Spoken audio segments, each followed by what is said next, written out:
Niki Smith is an entrepreneur, business strategist, and empowerment coach. You may have heard of Knowledge by Niki platform or the brand. I had the privilege of sitting in one of her seminars, and I was just blown away, and I wanted to have her on the show. If you didn't miss the first episode with her, then you just totally missed out on her whole story on how she got to where she is, with a ton of information that you definitely want to know if you want to make big changes in your career and life. Welcome back to the Hairdresser Strong Show. Today, I'm talking with Niki Smith from Knowledge by Niki, and we're going to talk about what is success and what are the biggest challenges to success and what are the things that hairdressers find the most success in. This is a conversation you don't want to miss. Thank you so much, Niki, for coming on the show. Hey, thank you for having me. Why don't, just for people who didn't get to hear the first episode, you want to just give them like a super high level run through of just who you are and what you do? Hi guys, I am Niki Smith. I've been in this industry, the beauty industry, for 35 years. I am your business restructuring strategist. I'm the girl you call when you've messed up a whole lot and you just have no idea how to fix it. So I'm the cleanup girl. My ideas and my ideologies and my systems have come from years of me messing up. So I have this model that I did it all wrong, so you don't have to. So that's who I am. I'm the girl you call when you hit a wall and you're like, okay, I have no idea what to do, and I need someone who understands the journey to help me fix it. So that's who I am. I love that. And if you missed the last episode and you want to hear all the steps and processes that she went through to get there, you definitely should check that out. So in our last conversation, you said a bunch of stuff that I just loved, and I was taking notes while we were talking. And one of the things that you said was being successful is way beyond talent. However, I love that and we also talked about the work it takes to be successful, and instead of chasing the end result in your mind, you need to think about the steps to get there and stuff like that. Well, what we didn't talk about is what does success even mean? So why don't we start there? I remember the very first business class I taught. It was a show back, oh God, I don't even remember how long this was, but it was a show called Proud Lady Beauty Show. And it was a show that they had done in Illinois for probably 20, 30 years. This was the last time they did it. I actually had worked at that show maybe 10 of the last years that it was put on, and I always did technique. This particular year, they asked me what I wanted to teach, and I just knew I did not want to teach technique. I did not want to teach cut and coloring. I didn't want to teach any of that. So they were like, well, what do you want to teach? I said, I want to teach this business thing that I kind of figured out. And I've been kind of teaching it because I was traveling internationally a lot at that time. And I want to do that. So I gave them kind of this rundown of what it was, but I didn't have a name for it. I didn't even know what to call it. They were like, well, all that sounds good, but what are we going to call it? And I remember saying to them, you know what, let me get back to you on that. And so I called a friend of mine that lives in California, and I kind of ran it past him. And I said, what should this be called? He said, it should be called Successful Business Strategies. Okay. So that's what birthed this idea. What I had done was a couple surveys through the years before that about trying to figure out what success was. I realized that everybody didn't care about just the money. Some people liked a lot of stuff. Some people just wanted to make money. They could care less what they made it in. And then there was this large group of people that wanted to serve humanity. They wanted to do philanthropic type stuff. They wanted to help grow people. And I think that was also in that cycle where you were seeing these TV shows where people were giving away houses and just doing this stuff. And I mean, I would love watching those shows like Undercover Boss and stuff like that. And so I came up with this coaching, you might as well call it, or with this training program that was called Successful Business Strategies. It was broken up into 3 strategies. It was broken up into people that just want to make money, income strategies. Then it was broken up into people that just want to have more stuff. Some people just like a lot of stuff. That's success to them. And then others were into how is what I'm doing influencing or building people. And these are hairdressers. Sorry. Yeah, these are hairdressers. Yeah, these are all hairstylists. Their success is impacting the world. Yes. I love to hear that, by the way. It is. It is. So what I realized was I thought, most of us think success is about money because we live in a very capitalistic society and everything seems to come down to the almighty dollar. I remember I worked with this company at that time. This was kind of my informal coaching. And I remember this particular group, they had money, but they had built a chain of salons that their entire goal was just to build people, help them be successful. They wanted to take them on to like do community projects with them. I have had the privilege of doing stuff like women's hair in prisons, even out of the country. These were that kind of group that I realized they had a ton of money, but they still weren't happy. And it was because they didn't see people that had come under them turning out the way that they really had expected. And so that was one of my first experiences with like, well, these people got a ton of money, but they're not birthing people the way they want to see, and they're still unhappy. And then I remember meeting people that would have 1,000 salons and restaurants and all this kind of stuff. And realistically, I used to think like most that when people got a lot of stuff, that means they're doing well. Man, these people had a lot of stuff. Half the stuff is in foreclosure. IRS and padlock one of the salons. So it's like they got a lot of stuff, but the stuff isn't doing well.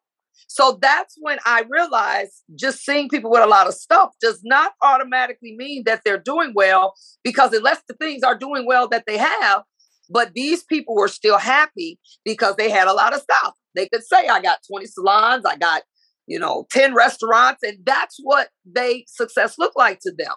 And then I met people that they just wanted to make money. These were people that would take their salons, and I don't know if you used to watch Tabitha Taking Over show, and It was a great depiction of this. It was a husband and wife, and the wife was a bona fide hairdresser to the bone. The husband just wanted to make money. So this salon, that's why they were clashing. He had a travel agent in the back. He had he had rented out space for all these non-related businesses, and it was driving the wife nuts because she wanted to focus on the beauty industry. He just wanted to make money.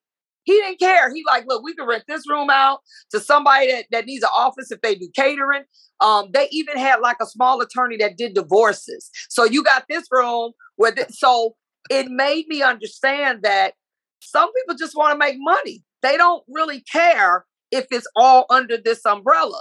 And so I was able to come up with this program in that particular cycle where I studied and broke down the actual strategies that have to go into your idea of success. So that is where people have to make the connection. If you don't know what your primary idea of success looks like, you can find yourself operating in another model that you still aren't happy. Right. They talk about people that are extremely wealthy, but they still go commit suicide or they're not happy. It's not just about money. And so the thing that I try to encourage hairstylists, anybody that I talk to, you have to do some deep diving to figure out what is success. What does that look like for you? That's when now we can build the strategies to get you from where you are to where you're trying to be, because you're never going to be happy until that ideology of success is fulfilled. You're never going to be happy. I love that. That's so good. So everybody out there, just listen up. Like, if you're working hard, make sure you know like what you're working towards. What is it that is your success, and have a plan there. And if you need help, there's the links are below. You can hit up Niki or however you figure that process out. We talked in the last time we talked about surrounding yourself with people who are more successful than you, or they either have what you want or are working towards the same goals. And so that I want to give your listeners a tip. Your success is 100% wrapped up into your purpose. It really is. And the only way to really truly find your purpose if you don't know where it is you have to have other people tell you about you. I give coachees that's interesting. this exercise. It's called How to Find Your Purpose. What I make them do is I make them find 5 to 10 people that have known them since they were young. They could be family, friends. They don't have to be related to the business. And you're going to ask them to describe you.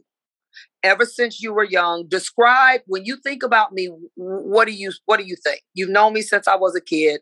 Tell me about something that I've always done, something that I've always said. And then you're going to get 5 to 10 professional people, whether they be your clients or your coworkers. And all of these people need to have known you for at least about 10 years. You ask them the same thing. You ask the client, other than how well I do your service thing, why do you still come here? Because you can find people to do good hair everywhere. I love that. That's not hard. You can find people to do good hair everywhere. People don't stay with you just because you're a great stylist. Right. What ends up happening is I make people do this. So they got 5 to 10 from their personal life. And this is actual training I do. They got 5 to 10 from their professional life. And what happens is all of these threads will have a common way of that they speak of you. When I found out what my purpose was, I did that. All of the people said in one way or another, however they worded it, you make me feel like I could fly. You encourage me. You always are trying to push people to stretch beyond what they believe their limits are. Everything was something like that.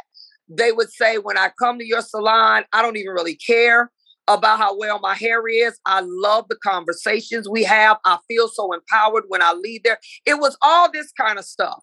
Once I learned that, I built my entire business around it. And that is why I did so well so quickly, because what I was doing was natural. Right. It was just what I did. That's so good. That will help you line up your successes. My success is in my legacy. I just want to know that I influence people. My favorite author also has a book, John C. Maxwell, called The Power of Significance. And it's about you understanding, or if you're that person, you just want to be significant. When you die, you just want people to have said their lives were better after they met you than before. I'm a happy person. Nice. It ain't about money for me. I love that. I love this. So y'all just got a little like exercise that you can take home and do with yourself. So like that is a huge piece of value right there. Yes. I advise you to, or I implore you to use it. Okay. I got a question. When you're working with people in these programs and you're helping them either figure out what success means, or once you figure that out, you're helping them through this process of growing or whatever, or because I saw on your website, you got a bunch of different like avenues that you could take people on. It sounds like you got multiple like classes or curriculums. What is the biggest challenge that you have with your clients or however you refer to them, the people that you are coaching or advising or help strategize for? What is the biggest challenge that you come across that they have? Not that you have, which it might be this one and the same, but no, it's not. I did a Facebook Live for about an hour and a half a couple years ago called The Different Types of Labor. You have manual labor, you have intellectual labor, and then you have emotional labor. I don't know if you knew that. Manual labor is easy. Whatever you do, you pretty much, you have to use your hands to do it. That's what we do as hairstylists. Intellectual labor are people that use their brains to actually produce whatever. It's all in ideas. Emotional labor is your ability to manage your emotions. And the piece that I did, I really studied it, and it broke it down into like different occupations. Like if you're a spy, or if you work for the CIA, or if you're an undercover cop, you have to really have a real way of managing or having emotional labor. The difference in you not being able to manage that could literally be the difference in those jobs in you living and dying. So what I find is the biggest challenge with the people that I serve is in that area of emotional labor. They have not figured out how to manage through stress, how to still show up on time, show up with the right attitude, how to still give other people that you serve what they've paid for, regardless of how you feel. We live in a world that believes that if I don't feel like it, I ain't got to do it. It's not true. You have to still be consistent. You have to still show up. So my biggest challenge still to date is teaching people how to compartmentalize their stress, and how if you're running a business, it doesn't matter. I mean, even under really extreme situations, death, divorce, I know people that went through full walkouts in salon. I mean, life happens. And being able to manage and still do what you've obligated yourself to do when those things occur is the biggest challenge. It's kind of one of those, I have this statement when people think they're going through something and they just are in the worst position and the whole world doesn't understand. I tell people, you do not have the patent on suffering. You don't have the patent on struggling. We all could come in this room and we could all sit around a table, and I'm sure we all have something to put on it. So helping people to be able to manage and still be productive, even when they don't feel like it, that is the hardest thing of life. I've actually, and I hate that I've had to make these decisions. I have some people that are so, even though I'm a life coach, what I do is not completely life coaching. It's more business coaching, and I obviously have to help you in your life too. But I've had to, I don't want to say put them out, but for lack of a better word, basically, I've had to put people out that waste my time because they're so emotionally just either damaged or they literally shut down to the point where every time we have a call, we're on the same thing because they can't move forward. So it's like they need a I've done everything I could to help them, but that is the biggest struggle, hands down, is getting people to move through pain and to move through stress. That's like a whole other wheelhouse. Oh, it's like a psychiatrist or a therapist or a psychologist. Yes, so absolutely. And I actually have become that because I do have some background. When I took my coaching course, that is part of what they teach you. You have to understand bipolar, PTSD. You end up getting people that have all these things. You got to understand what they look like. But it is exhausting when people just can't. I don't care what you do, what you say, you give them exercises. They just cannot move through certain life situations. That is the real struggle. Okay, so let's say hypothetically, we're talking about a person who may be able to handle their life struggles outside of their business. But what is the biggest challenge with people that aren't bringing in stuff from their personal life? I mean, I don't even know if that's even a realistic hypothetical scenario because It actually is. It actually is. I'll explain that to you. Okay, yeah, tell us. The problem with being in the extremes on either end, anything that is unbalanced will eventually break. So I have people that act like nothing is ever wrong, and they don't ever allow themselves to feel and to experience and to go through. Those people are just ticking time bombs. Gotcha. Because whether you want to acknowledge it or deal with it or not, I have this, when I interview people for coaching and when I accept them as a client, because I don't accept everybody, I tell them about the whole program, and then I tell them, look, I understand life happens.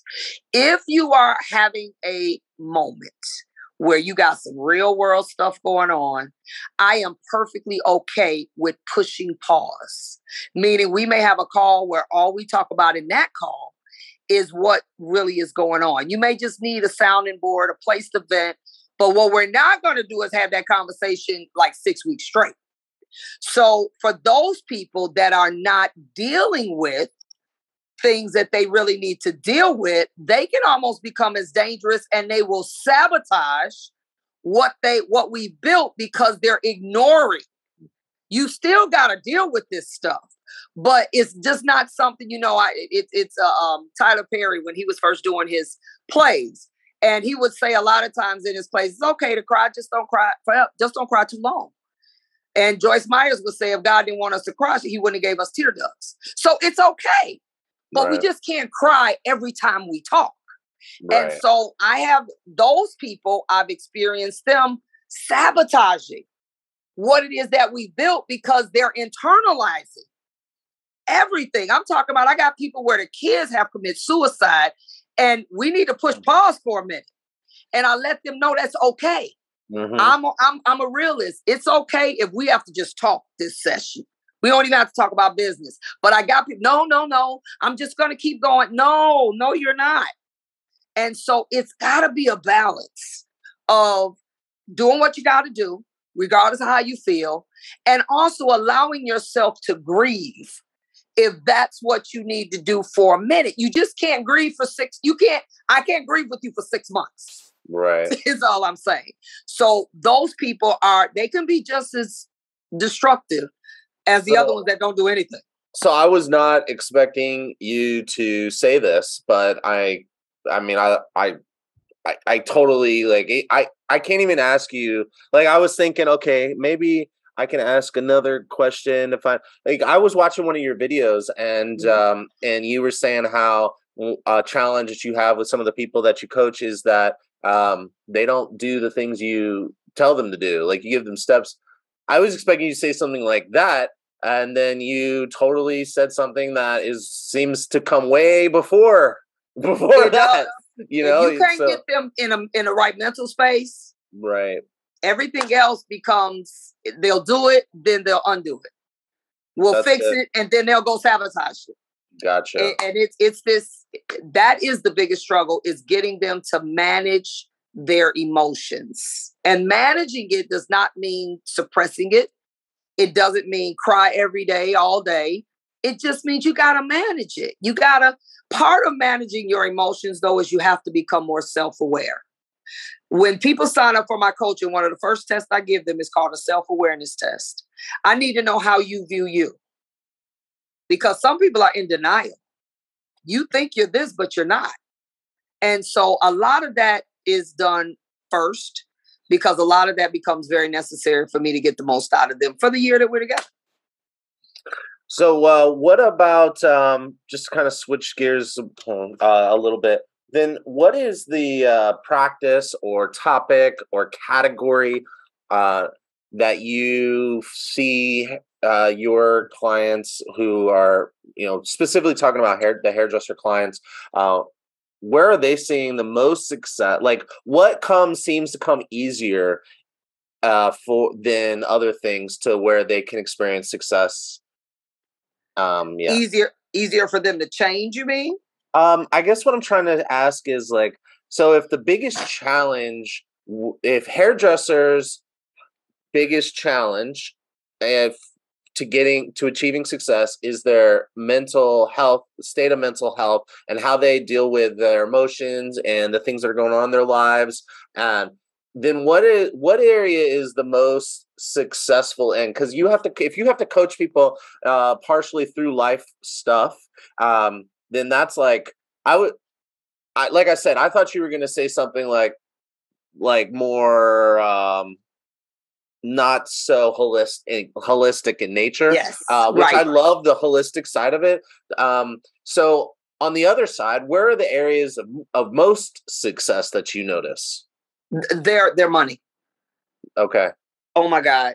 When 99.9% of the people that reach out to me are trying to figure out where their money's going. Literally.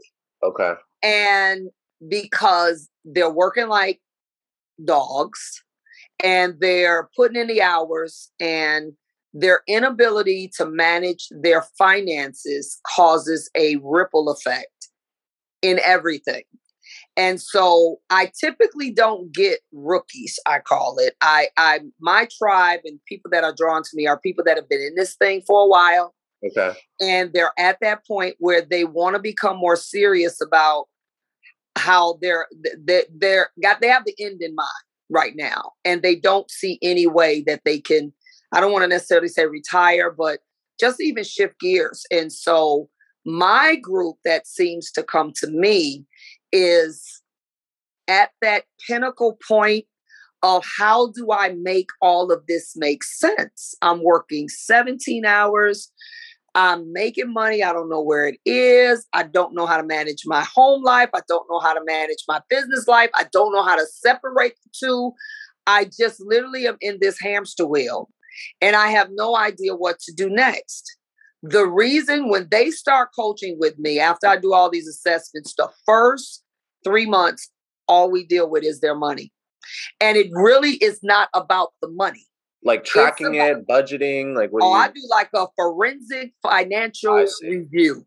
I'm talking about, I'm looking at bank statements. I make them, if they have any type of accounting software, don't send me a report. I make them do stuff manually because it makes them pull off the report. What was that day's total? Okay, you made $1,000, but you were there for 12 hours and you did 16 people. That doesn't add up. And so I have this manual form and it takes them about 2 weeks to do it, but I make them extract those numbers off that page so they can look at it. The reason I start there, it has really nothing to do with money. It's about them paying attention to the details of their businesses. Everybody I deal with for the most part is an owner. So if you aren't paying attention to details, this is why your business is failing. So it's not even about the money. But one thing I've learned about money personalities, I got a whole training on that, is that when you start to get your finances in order, everything about you changes.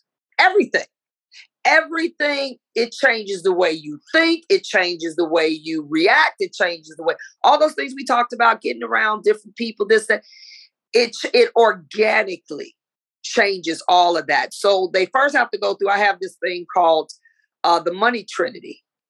And it's very similar to the Trinity, Father, Son, and Holy Spirit. And what I do is I take them from understanding how to get financially stable to financially secure to eventually being financially free. And there's this whole list of things that you will notice that naturally change. It happens for everybody. And I want them to be aware enough to know where they are. And they do. When they grasp that, every single person I've coached that really grasped that and did what I instructed them to do, their whole lives changed. Even their ability to fire people that need to be let go, they do it a lot easier because they start realizing that, A, your business is a baby that you birth and you have to protect it, just like your real baby. They start learning that it's not personal. They start becoming very good business people. And I found that money platform, it births this with those that take it seriously. So that is where I start with just about everybody. After the assessments, okay, let's dive into these finances. And it starts that wheel turning. So you said that a lot of your people that you work with have been in the game a long time. So do you have any like young millennials or Gen Z clients? And if you do, how are they different? And if you don't, do you have any like thoughts for them on like getting started in their career? I love millennials. Everybody else has issues with them. I love them. Yes, I do. I have millennials. The millennials I have these old souls though. They're like 22, but they act like they're 52. You know what I love about millennials is when you tell them to do something, it's done. It's done. They don't drag their feet. They don't overanalyze that's I call them my old heads. That's what they do. The millennials teach me stuff. I tell them we're going to do this like this. They like, okay, they call me Miss Niki. Everybody under 35 calls me Miss Niki. And they'll say, Miss Niki, that's great. But what do you think if we do it like this? Because I'm like, that way sounds better to me as long as we get it done. I don't have any Generation Zers. And I had one or two of them at a time. The reason I don't have them is because they don't really have enough skin in the game. And they have these ideas that have not been tested, and you find yourself fighting with them, trying to say, you don't know anything, shut up. You haven't done anything. So yeah, I find myself fighting with them. They're telling me how stuff should go. That's not going to work. Oh And my I can, God. and let me say this. It's also, I don't coach men. Oh, Not really? on purpose. I've had men never tell me the truth. Hold on. Where do we go? Are you here, Robert? Yeah, Sorry. yeah, and I could still hear Men you. never tell me the truth.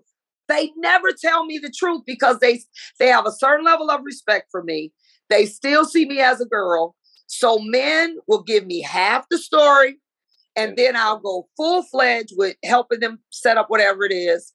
And then they'll tell me 3 months down the line, oh, by the way. And I'm like, why didn't you tell me that? We did all of this for nothing.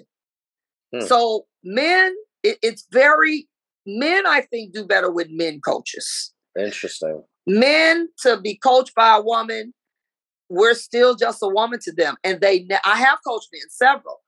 They just never tell me the truth. When men make mistakes, at least in my experience, if they make mistakes, they won't tell me that they made a mistake that cost us like 4 months or like $50,000. I have to pull it out of them. So I realize, and I'm not anti-men, but that is what I have dealt with men. The Generation Zers, they think they know stuff and they don't know anything. The millennials, I love them. The only thing I have to keep them is connected to the process. Millennials want everything microwaved.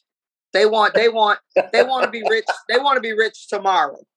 They want to be millionaires tomorrow. That's and so Simon funny. Sinek he tells his millennials, I don't care whether you go up the mountain fast or slow, it's still a mountain. And you still got to climb. Good. I like Simon Sinek, who I love, he says it all the time. I don't care if you go up the mountain fast or slow, it is still a mountain. And you still got to climb it. So maybe you done came up with some steps that can get you there quicker, but you still got to get up there. Right. And that's the only issue I have with I love millennials though. Everybody else gets mad at them. I love them because they teach me a lot. And I don't devalue what they feel or think. A millennial, I've learned, as long as you give them a platform where their ideologies are valued, they're easy to work with. But if you keep telling them that doesn't matter or that's stupid, they're going to shut down. They'll never talk to you ever again. And they'll never help you. They help me. I don't know how to do all that digital stuff. I do now, but my millennials taught me how to do this. They're going to teach you how to do stuff quick because they don't want to go through no long process. So I love it. But that's my experiences with different groups. Nice. I like that. I'm glad you said that because I'm just looking. I'm constantly trying to hear people's perspectives on the different generations because a big conversation that I have or a lot of these topics touch on this big conversation of how are things changing due to the changing expectations and culture of the rising stylists. And I think that's really interesting. Well, I thought this was a great conversation. Thank you so much. And I love it. Thank you. I'm sure a lot of people will get a lot out of this, and I definitely look forward to having more conversations like this. Maybe down the road we can have a conversation about generational differences and things like that. But until then, thank you so much. Thank you, Robert. You know, I have a training on that too. I did a whole training on Z, Xers. My generation is, what are we? Let me see. Z is 21. Millennials are up to about 38. I forgot what we're called. I'm in the 50s. We're Generation X. Right. We're X. Yeah. Yes. I'm considered Generation X. And then you got baby boomers. Yeah. And I did a whole thing on how they respond differently to successes. Oh, well, there you go. It was fun. It was fun. I'm going to see if I can find that one for you. I had to go through that hard drive and see if I can find it. All right. Well, until next time, if you're listening on podcast, please make sure that you followed and you've given us a rating. And also, if you're on YouTube or Instagram, please leave a comment below, like, follow, subscribe. It helps support us and make sure other people can hear this message. And definitely, please share this with your fellow hairdresser. I think it's, if you got something out of this. And we look forward to talking to you again, Niki. All right. Thank you so much. Again, I appreciate the platform. Absolutely. So till next time. Till next Bye time. now. Bye-bye.